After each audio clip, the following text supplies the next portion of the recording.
جو جنگ کے میدان میں حاکم شام کے لیے بھی سب و شتم کی اجازت نہیں دیتا، اس علی سے آپ کیا یہ توقع رکھیں گے کہ وہ کسی اور کو گالیاں دے گا؟ نہیں، اپنا حق بیان کریں گے علی، اپنی مظلومیت بیان کریں گے علی، لیکن کسی کو گالی اور کسی کے وہ توہین آمیز دو الگ الگ چیزیں ہیں عزیزان۔ اور یہ جوانوں کو یہ سمجھنی چاہیے کہ ایک ہوتا ہے اپنے حق کا بیان، اور دوسرا یہ ہے کہ کسی کو برا بھلا کہنا۔ اور اب اگر کوئی یہ سمجھے کہ فلاں، اب ایک اعتراض ہم کہتے ہیں وَخَلِيفَتُهُ بِلَا فَاصِلَ، اب ہمارے ہاں جو قانون بن رہا ہے، چونکہ آپ خلیفۃ بلا فاصل کہہ رہے ہیں علی کو، لہٰذا یہ جو ہے فلاں کی توہین ہو گئی۔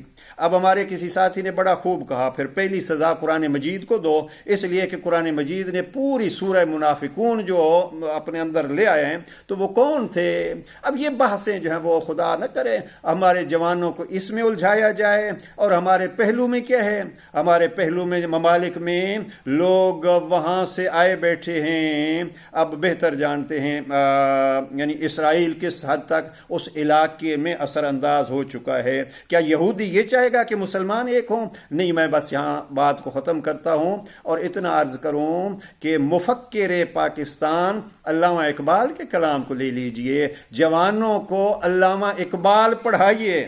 علامہ اقبال اعلی اللہ مقامہ کتنا خوبصورت انداز میں فرماتے ہیں، ایک نظم ہے، اور آج اس کو اگر آپ یوں دیکھیے، بات پھر ہماری آدھی رہ گئی، میزان الاعتدال پر ہی ہم رک گئے، اور وہ ہے کہ علامہ اقبال کا ایک پوری نظم ہے، اور اس میں ایک شعر ہے ان کا جہاں یہ فرماتے ہیں کہ خیرہ نہ کر سکا مجھے جلوہ فرنگ، اس لیے کہ میری آنکھوں کا سرما کیا ہے؟ خاک مدینہ و نجف۔ میں بیٹھا سوچ رہا تھا مدینے اور نجف کا وہ سرما کیا ہے؟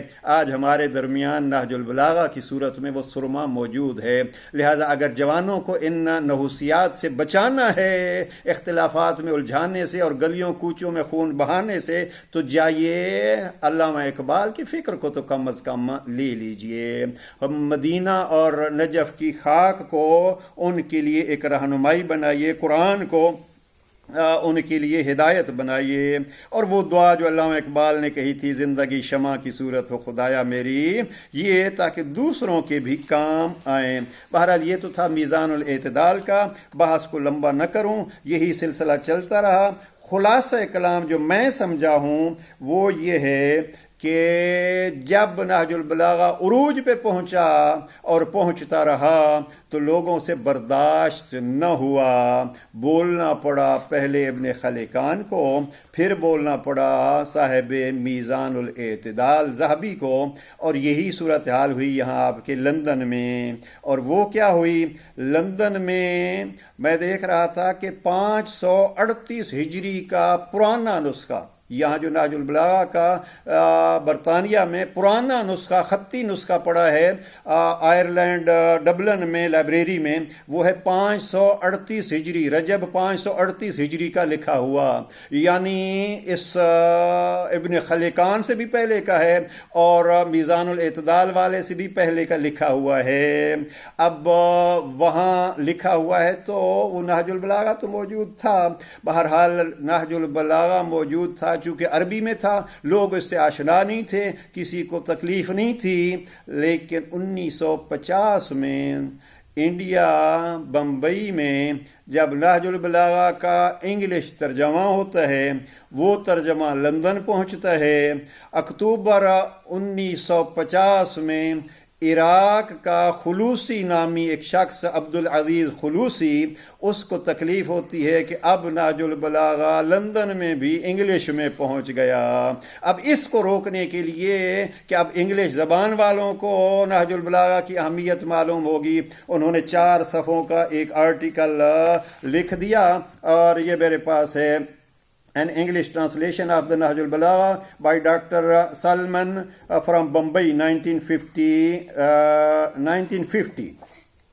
تو یہ جب یہ نہج البلاغہ تھا وہ جو پہنچا ہے 1950 میں. اب نہج البلاغہ پہنچا ہے تو آپ کو بطور مسلمان ایک خوشی کا اظہار کرنا چاہیے کہ اب ہم نان مسلمز کو اپنے چوتھے خلیفے کے کلام سے آگاہ کریں گے. لیکن تکلیف کیا ہوئی, یہاں انہوں نے جناب یہ ہے 1950 اکتوبر 1950 میں یہاں کی ایک میگزین میں 4 صفحات کا ایک انہوں نے آرٹیکل لکھا, اور اس 4 صفحات کے آرٹیکلز میں کوئی 8 اعتراضات نہج البلاغہ پہ کیے. میں پھر دوہرا رہا ہوں, جب یہاں نہج البلاغہ کی گونجنے لگی, اب بھی یہ نہج البلاغہ یہ اسماعیلی کتاب خانے میں موجود ہے, ہمیں یہ سوئٹزرلینڈ سے ملا ہے یہ نسخہ.